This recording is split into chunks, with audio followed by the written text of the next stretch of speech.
itu inti kehidupan. Hidup tidak berkah, maka hidup itu akan hampa. Dan berkah itu kadang-kadang tidak terlihat tapi terasa. Ini saya berdiri aja ya.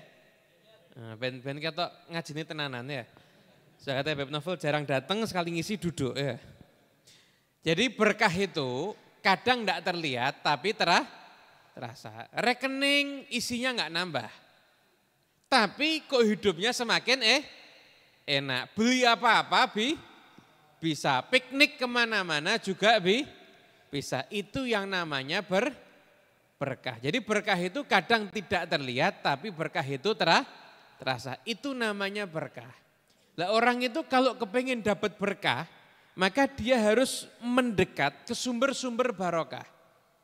Tadi kalau Isra wal Mi'raj kan sudah dijelaskan, ada yang namanya perjalanan dari Masjidil Haram ke Masjidil Aqsa. Ini kan berkah, kemudian juga berkah. Itu Masjidil Aqsa Allah Ta'ala sifatkan di Al-Quran, alladzi barakna haulahu.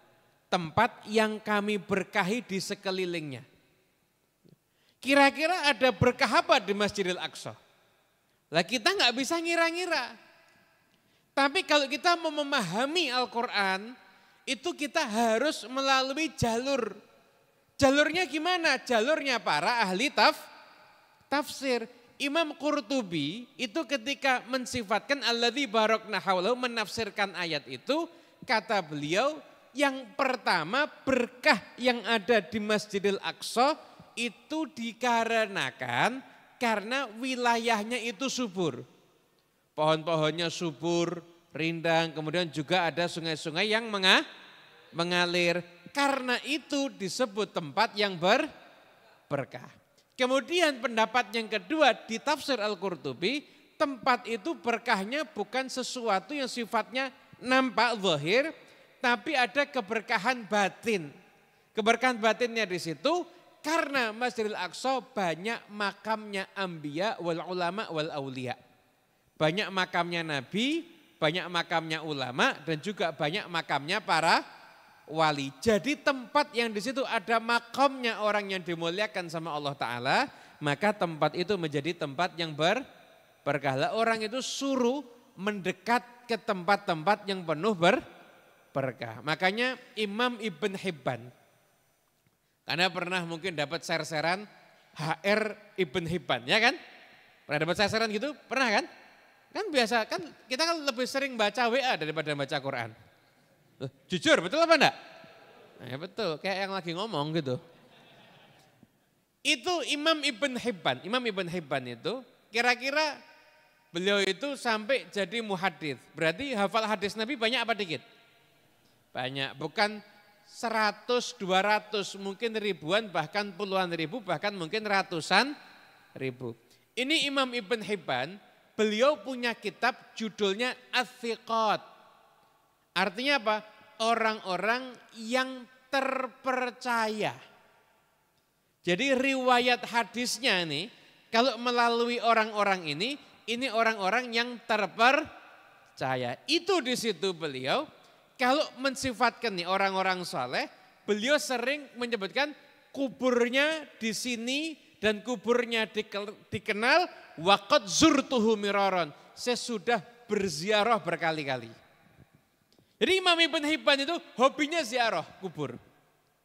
Bahkan terakhir ketika beliau mensifatkan, ketika itu makamnya Sayyidina Ali Ar-Ridha bin Musa Al-Kadzim bin Ja'far As-Shadiq, dan terus nasabnya sampai Sayyidina Muhammad Al-Baqir, Sayyidina Ali Zainal Abidin, kemudian sampai Sayyidina Husain, ayahnya Sayyidina Ali bin Abi Thalib, ibunya Fatimah Zahra binti Rasulullah SAW. Jadi cucunya Nabi Muhammad SAW. Itu Sayyidina Ali Ar-Ridha kata beliau, saya itu pernah tinggal di daerah Tus. Itu kalau saya lagi ada urusan yang ruwet. Ini orang apal Quran, apal ribuan hadis, puluhan ribu hadis, ratusan ribu hadis, mumet. Solusinya carinya di mana? Saya ziarah ke makamnya Sayyidina Ali Ar-Ridha. Di sana saya doa. Setelah saya doa, pulang mesti urusan saya beres. Dan itu sudah saya coba berulang kali. Ziarah, pulang, beres urusan saya. Sayyidina Ali Ar-Ridha. Bahkan beliau terakhirnya itu menyebut doa, amatanallahu ala mahabbati nabiyhi wa mahabbati ahli baiti. Semoga Allah mematikan kami dalam keadaan cinta kepada Nabi dan cinta kepada keluarga Nabi Muhammad sallallahu alaihi wasallam. Ini yang namanya mendekat kepada sumber berkah. Itu seperti itu.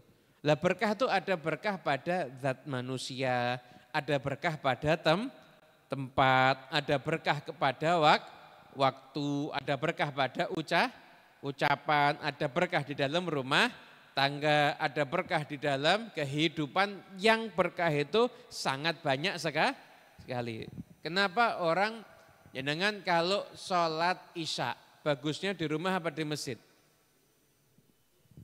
Yang laki-laki bagusnya di rumah apa di masjid? Jangan-jangan jawab ngelakoninya di rumah. Tapi bagusnya di rumah apa di masjid? Di masjid. Sholat fardu isya. Nah setelah sholat isya kan kita mau sholat sunnah ba'diyah isya. Bagusnya di rumah apa di masjid? Rumah. Bukan masjid.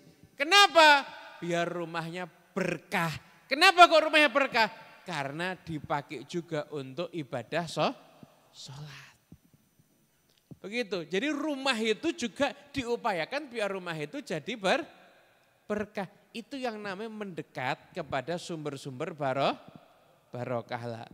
Orang itu kalau sudah mendekat kepada sumber barokah, mau dekat kepada sumber barokah, maka Allah Ta'ala kadang-kadang enggak lihat amalnya, enggak lihat orangnya, tapi yang dilihat kedekatannya dengan sumber barokah itu. Ketika dia mendekat kepada sumber barokah itu, maka karena dekatnya dia akan terangkat. Contoh, anjingnya Ashabul Kahfi. Anjing Ashabul Kahfi itu kan anjing, hewan. Bisa milih kan untuk tidak ikut Ashabul Kahfi? Bisa milih enggak?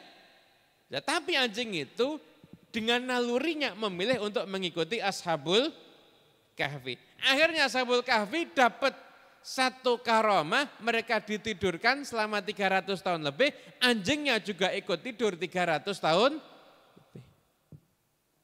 Anjing aja katut, bahkan nanti anjingnya itu akan masuk ke dalam surga. Lah kok anjingnya Ashabul Kahfi aja itu karena mendekat dengan manusia yang berkah katut. Apalagi kita, kalau kita mau mendekat kepada sumber-sumber barokah, maka kita juga akan ikut. Contoh lagi. Ini saya tunggu jamnya kok enggak rampung-rampung ini. Ini kan mau saya paskan 15 menit ini. Kemudian contoh lagi. Nabi Musa alaihissalam ketika mau munajat pada Allah Ta'ala, itu Allah Ta'ala memerintahkan, fakhala'na alaik innaka bilwadil muqaddasi tuwa. Musa, copot sendalmu. Udah sendalmu ini copot, engkau tuh akan berada di tempat lembah yang suci. Begitu. Nabi Muhammad SAW ketika proses Isra wal Mi'raj, ada enggak perintah suruh copot sandal? Enggak ada perintah untuk copot sandal. Bahkan sampai ada satu batas yang dimana ibarat Habib Novel masuk mobil dulu jadi enggak ada yang salaman. Ya.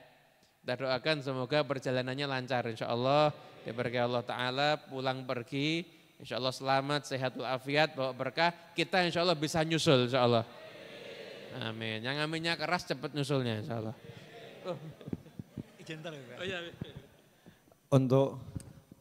Untuk semua yang hadir malam ini, jangan pulang kecuali ambil susu Happy Etawa, hadiah dari saya, gratis. Alhamdulillah.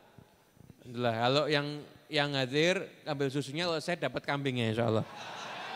Yang isi kok dapat kambingnya insya Allah. Sallallahu Nabi Muhammad. Lanjut ya. Lumayan dapat ada keringanan waktu berarti. Nah, jadi Nabi Muhammad SAW ada enggak perintah untuk nyopot sandal? Enggak ada. Berarti sandalnya Nabi itu ikut terus. Sampai padahal ada satu batas di mana malaikat Jibril aja enggak bisa ikut Nabi. Malaikat Jibril aja enggak bisa ikut Nabi. Ini saya melangkah, satu langkah terbakar. Maka ketika itu Nabi Muhammad SAW terus melangkah dan sandal itu masih melekat pada diri Rasulullah SAW. wasallam. Itu kira-kira sandalnya Nabi itu berkahnya seperti apa? Sandal Nabi itu berkahnya seperti berapa? Nah sekarang pertanyaannya, kok sandal itu bisa terus nembus ya? Kira-kira kalau sandal itu yang maki bukan Nabi Muhammad, tembus enggak? Enggak nembus, yang maki kita. Waduh, kemana dipakainya? Ya kan? Karena sandal itu kok bisa nembus, karena yang maki Nabi Muhammad sallallahu alaihi wasallam. Maka sandal itu tembus. Dah sandal di situ nempel Nabi Muhammad, maka derajatnya enggak seperti sandal biasa. Maka kita pun juga sama. Ini hati kita ini kalau di situ ketempelan cinta sama Nabi Muhammad enggak sama dengan hatinya orang biasa. Lisan kita ini kalau ketempelan sholawat sama Nabi Muhammad, maka lisan kita ini enggak sama dengan lisan biasa. Jasad kita ini kalau kita beribadah, kita niatkan, kita ngerjakan sunnah, ingat ini ajarannya Nabi Muhammad, maka jasad kita ini jadinya bukan jasad yang biasa. Kenapa? Karena nempel sesuatu yang di situ ada hubungannya dengan Rasulullah Shallallahu Alaihi Wasallam. Oleh karena itu nasihat untuk diri saya atau yang merasa sama seperti saya, yang amalnya dikit, kadang-kadang dosanya masih ngelakoni, sholat terus, maksiat jalan, kadang maksiatnya lari juga bukan cuma jalan. Repot ini. Lah orang-orang yang model seperti saya atau yang merasa sama seperti saya, yuk kita sadar diri, kita kan pasti bakal mati. Gimana caranya waktu kita mati ada tempelan-tempelan berkah yang jadi penyelamat kita. Tempelan berkah yang jadi penyelamat kita. Seperti cintanya kita sama orang soleh, cintanya kita sama Nabi. Gimana upaya kita untuk menyebarkan ajarannya Nabi, ajarannya para wali, insya Allah itu akan bisa menjadi penyelamat untuk kita dunia sampai akhirat. Dan insya Allah Allah Ta'ala turunkan berkah pada kita semuanya. Semua yang hadir yang punya hajat-hajatnya kabul insya Allah. Sedang sakit diangkat semua penyakitnya. Insya Allah Allah Ta'ala beri berkah pada kita semuanya. Berkah dalam hidup kita, berkah dalam ilmu kita, berkah dalam umur kita, berkah dalam rumah tangga kita, berkah dalam anak-anak kita semuanya. Allahumma barik lana fi auladina wahfadhum wala tadurruhum warzuqna birrahum. Allahumma ja'alna minal mutahabina fillah, mutaakhina fillah, mutazawirna fillah, wa nal yaftah alaina wa ala auladina wa talabatina futuhal arifin, wa faqihna wa iyahum fid din wa alimna wa iyahum ta'wil, wahdina wa iyahum ila sawa'is sabil. Allahumma aghnina bil ilmi wa zayyina bil hilmi wa aqrimna bil taqwa jamna bil afiyah. Allahumma nazzih qulubana an ta'alluqi biman dunak waj'alna min qaumin tuhibbuhum yuhibbunak.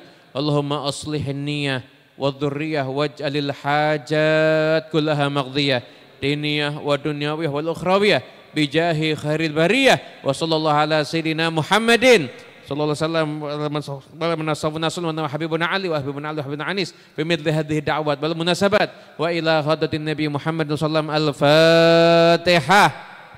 Billahi minasyaitonir rajim. Bismillahirrahmanirrahim. Alhamdulillahirabbil alamin.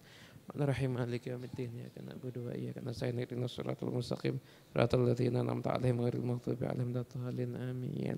Mari kita akhiri dengan doa yang bisa kita baca. Allahumma shalli wa sallim ala sayyidina Muhammadin miftahi babi rahmatillah. Daimaini bidawami mulkillah wa ala alihi wa sahbihi. في طاعتك فرحي وسروري وفي مرضاتك جميع أموري. اللهم يا عالم بحالاتي ومطلع على سرائري ونياتي اقضي جميع حاجاتي واغفر ذنوبي وسيئاتي وتجاوز عن خطيئاتي وزلاتي وتقبل جميع حسناتي وسامحني فيما مضى وما يأتي واكتبني في ديوان ساداتي واسلك بي سبيل نجاتي في حياتي ومماتي. اللهم إني طامع في عطاك راغب في رضاك مستسلم لقضاك فاكتبني من أولياك واسلك بي سبيل هداك وألحقني بأصفياك. وصلى الله على سيدنا محمد وعلى آله وصحبه. رب العالمين